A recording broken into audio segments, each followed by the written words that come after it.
চাঁদপুর গ্রামের রতন ভুজিয়ালার খুব নামডাক। একবার যে এই দোকানের ভুজিয়া খেয়েছে সে বারবার ফিরে আসে। ভুজিয়ার কারণেও আবার রতনের সুন্দর ব্যবহারের জন্যেও। রতনের এই দোকান এই গ্রামের তো বটেই, আশপাশের আরো অনেক গ্রামের লোকেদের কাছেও এক মস্ত বড় আকর্ষণ। কি গো রতন, আছো কেমন? এই তো তোমাদের সবার ভালোবাসায় ভালোই আছি। তা কি লাগবে? আজ 100 জিলিপি আর 100 ঝুড়ি ভাজা দাও। এই দি, এই ভোলা 100 জিলিপি আর 100 ঝুড়ি ভাজা দে তো। তারপর গোবিন্দ, কবে ফিরলে শহর থেকে? এই তো গতকাল। তা তোমার খবর টবর কি? শরীর টরীর ভালো তো? আছি একরকম, বয়স হচ্ছে তো সব দিক সামলাতে পেরে উঠছি না আর। তা তো বটেই। তা ছেলেকে বলো এবারে হাল ধরতে। অনেক দিন তো হলো, এবারে একটু বিশ্রাম নাও। তা তো ঠিক। তা তোমায় কি দেবো বলো? আমায় ওই জিলিপি আজ 100 দাও, বাড়িতে অতিথি আসবে। আচ্ছা, এই ভোলা 100 জিলিপি দিয়ে যা।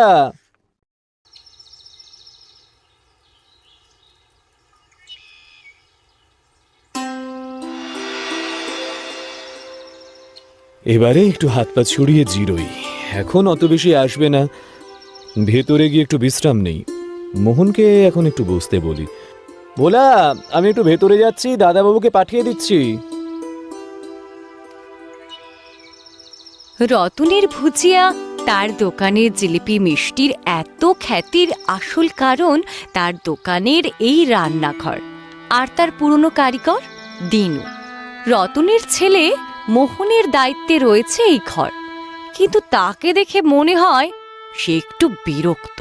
মোহন, সব ঠিকঠাক চলছে তো? আজ বিকেলে 1 কিলো জিলিপি আর সেউ ভাজা পাঠাতে হবে ওপাড়ার ঘোষবাবুদের বাড়িতে, আর 1 কিলো ঝুরি ভাজা যাবে বদ্রীনাথের দোকানে। সেসব তৈরি তো?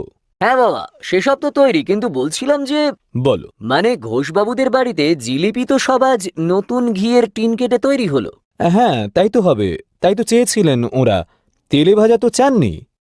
হ্যাঁ সে তো জানি, কিন্তু আজ সকালের জিলিপি ভাজার তেল তো ছিল, সেটাও তো নতুনই, ওটা অল্পই ছিল, সেটা ব্যবহার করে ফেললে হতো না?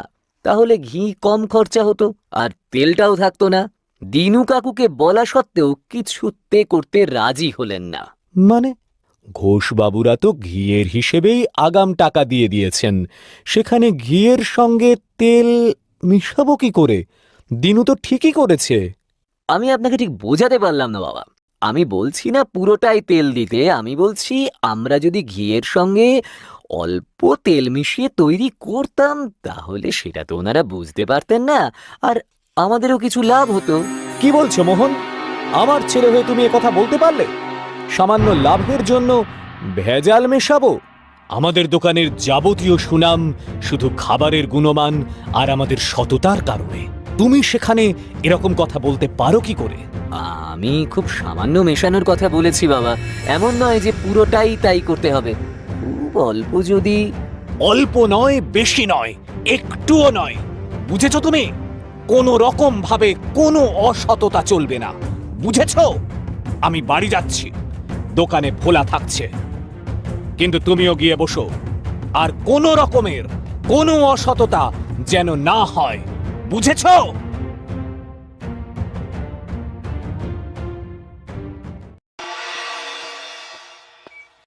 কি হলো আজ তোমার? ভালো করে তো খাচ্ছই না। সারা দিনে এই সময়েই তো একটু খাও। সকালে সেরকম কিছুই নয়, বিকেল সন্ধে তো দোকানেই থাকো। রাতে সামান্য একটু দুধ খাও, তা এখন না খেলে চলবে? আর খাওয়া, তোমার ছেলে যা সব ভাবছে করছে, আমার কিছু ভালো লাগছে না। সব সময় এত লাভ নিয়ে ভাবে। এত লাভ লাভ করে কেন মোহন? আর সেই লাভ করতে গিয়ে আমাকে কি বলে জানো? বলে কি না ঘোষবাবুদের জিলিপিতে ঘিয়ের বদলে অল্প করে তেল মেশাতে। ভাবতে পারো? ব্যবসার ব্যাপারে একটু একটু ভাবছে তাহলে খোকা, কি বলো? কি অসততার কথা বলা আর ব্যবসা নিয়ে ভাবা এক হলো? কি বলছো কি? বুঝতে পারছো না আমি কি বললাম? না মানে, সবাই তো একটু আধটু এরকম করেই। খোকা হয়তো সেই ভেবেই বলেছে, অল্প স্বল্প করার কথাই তো বলেছে। না, কে কিভাবে ব্যবসা করে আমি কখনো দেখিনি, ভাবিনি। আমি জানি এটুকুই যে আমি নিজে কষ্ট করে মাথার ঘাম পায়ে ফেলে এই ব্যবসা দাঁড় করিয়েছি। তার জন্য আমায় কোনো দিনও অসততা করতে হয়নি। তবে আজ বুঝছি, পড়াশুনো শেখাতে পারলেও ছেলেকে আমি হয়তো মানুষ করতে পারিনি। আহা, আবার রেগে মেগে উঠে যাচ্ছ কেন? ঠিক আছে ঠিক আছে, খোকা ছেলে মানুষই করে না হয় বলেই ফেলেছে দুটো অন্যায্য কথা। আমি ওর সঙ্গে কথা বলবো খন। তুমি বসে খাওয়াটা সেরে ফেলো তো বাপু, চটপট সেরে ফেলো। মাথা গরম করে যা চা অন্য কেউ ফেলে। বসো।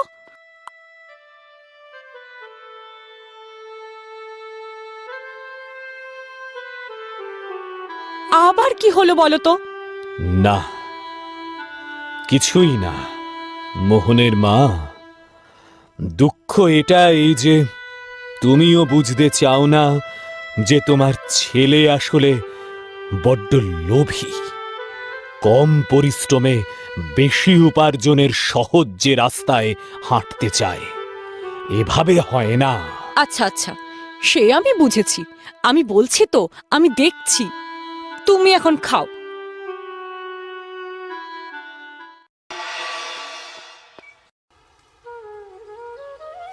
এই যে রতন, কোথায় চললে এখন এই দুপুরবেলায়? আর কোথায় যাব, এই দোকানেই চলেছি। আরে তুমিও যেমন দোকান দোকান করে কি হবে আর? এবারে ছেলেকে দায়িত্ব দিয়ে নিজে বিশ্রাম করো, অনেক তো হলো। আসি তাহলে। এসো এসো, কিন্তু যা বললাম ভেবে দেখো।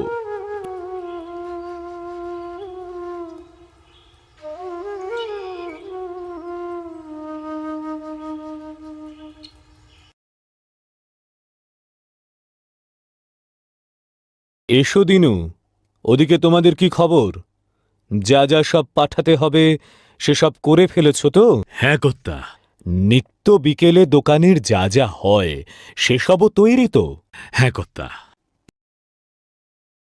কি ব্যাপার দিনু, কিছু বলবে তো বলো। আমার এবারে ছুটি দেন কর্তা। কেন রে, তোর আবার কি হলো? না কর্তা। কি হয়েছে বলবি? ছোট কর্তা আজ আমারে চলি যেতে বললেন। মোহন তোকে? আজ্ঞে কর্তা, উনি আসলে বিকেলের ভাজাভুজির জন্য পুরনো তেল দিতে বলছিলেন, কিন্তু আপনাকে না জানিয়ে আমি করতে চাইনি, তাতেই উনি। দিনু, তুই আমার সবচেয়ে পুরনো কারিগর।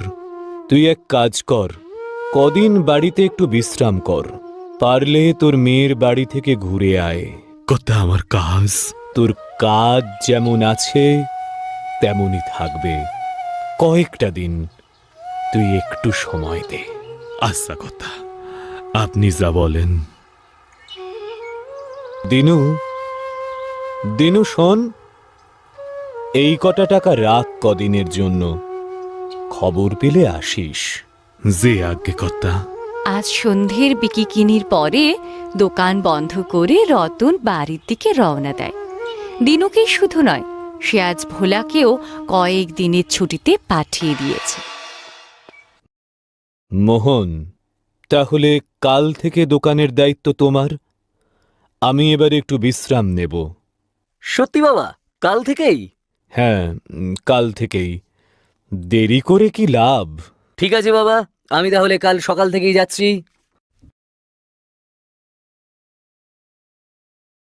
তুমি এটা কেন করলে? ভালোই তো হলো, এবারে ব্যবসা ও সামলাক। তুমি রেগে গিয়ে এরকম করলে, তাই না? একেবারেই না। ও এবারে একটু দায়িত্ব নিক আর আমি বিশ্রাম নেব। আমি একটু শুই এবারে। রতনের দোকানে এখন মোহনই বসে। সে ভুজিয়া মিষ্টির দাম বেশ কমিয়ে দিয়েছে। তার দোকানে ভিড় লেগেই থাকে।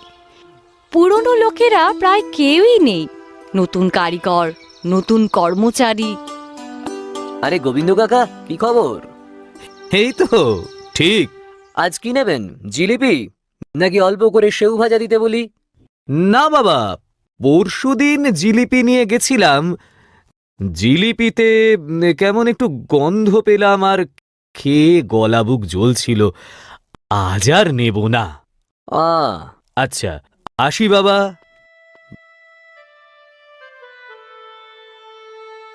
বাবা মোহন, মনে কিছু করো না, আমরা তো অনেক পুরনো মানুষ। আগে এই দোকানের জিনিস খেয়ে এরকম কারো হয়নি, এখন কিন্তু এরকমও হচ্ছে। কই পাল কাকা, আপনি তো এরকম কিছু হয়েছে বলে বলেননি, নাকি গোবিন্দ কাকার কথা শুনে আপনারও মনে হলো? আরে এই যে ভিড় দেখছেন, এও কি এমনি এমনি হচ্ছে? আমি আগের সপ্তাহে নিয়েছিলাম, ভুজিয়াতে গন্ধ আমিও পেয়েছি মোহন, তুমি দুঃখ পাবে বলে বলিনি। আর ভিড়, তুমি সব দামই বেশ কমিয়ে রেখেছো, তাই প্রথম প্রথম সবাই নিচ্ছে, কিন্তু যারা একবার নিয়েছে তারা আবার আসবে কিনা খবর নিয়েছো? মানে কি বলছেন কি আপনি? যান যান, অন্য দোকানে যান, এখানে আসেন কেন?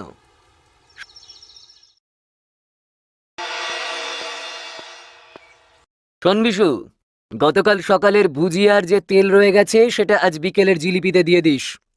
বিকেলে জিলিপি আরো 1 আনা কমে বিক্রি করব।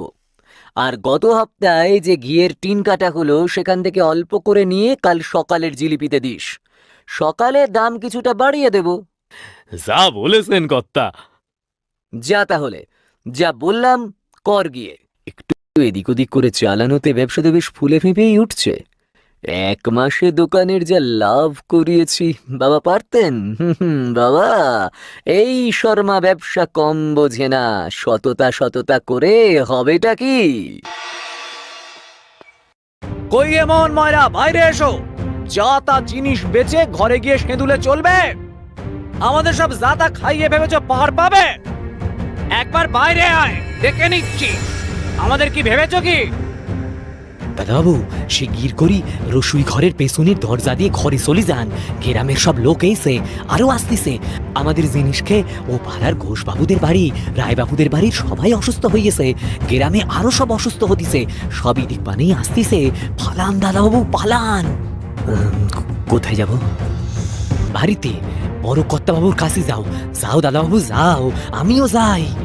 দোকানের পিছনের দরজা দিয়ে বেরিয়ে মোহন সোজা বাবার কাছে চলে এসেছে। তার মনে যথেষ্ট অনুশোচনা হয়েছে নিজের কৃতকর্মের জন্য। তাহলে এখন তুমি কি করতে চাও? আমার খুব ভুল হয়ে গেছে বাবা, আমি লোভে পড়ে দোকানের সুনাম নষ্ট করেছি, কিন্তু আমি এখন কি করব? কিচ্ছু না, সৎ পথে থেকে ব্যবসা করবে আবার। কিন্তু সবাই যে রেগে আছে। কয়েকদিন পরে সব ঠিক হয়ে যাবে, আবার নতুন করে শুরু করতে হবে। আপনি আবার দোকানে চলুন বাবা। খোকা ঠিক বলেছে, তুমি আবার হাল ধরো। আমার যাওয়ার দরকার পড়বে না মোহনের মা, তোমার ছেলেই পারবে। হন পারবে না? হ্যাঁ বাবা, পারবো। দিনু কাকা আর ভোলাকে খবর দিয়ে নিয়ে আসতে হবে বাবা। হ্যাঁ, আমি খবর পাঠাবার ব্যবস্থা করছি। চাঁদপুর গ্রামের রতন ভুজিয়াওয়ালার দোকানের সুনাম আবার ফিরে এসেছে। আবার সেখানে আগের মতোই টাটকা আর দারুণ ভুজিয়া পাওয়া যায়। তবে রতন এখন আর সেই দোকানে বসে না, এখন তার যোগ্য ছেলে মোহন দোকান সামলায়। রতন যদিও রোজই দোকানে আসে, কিন্তু গল্পগুজব করতে। দোকানের পুরনো কারিগর দিনু, কর্মচারী ভোলা সবাই ফিরে এসেছে। সবকিছু আবার আগের মতোই হয়ে গেছে।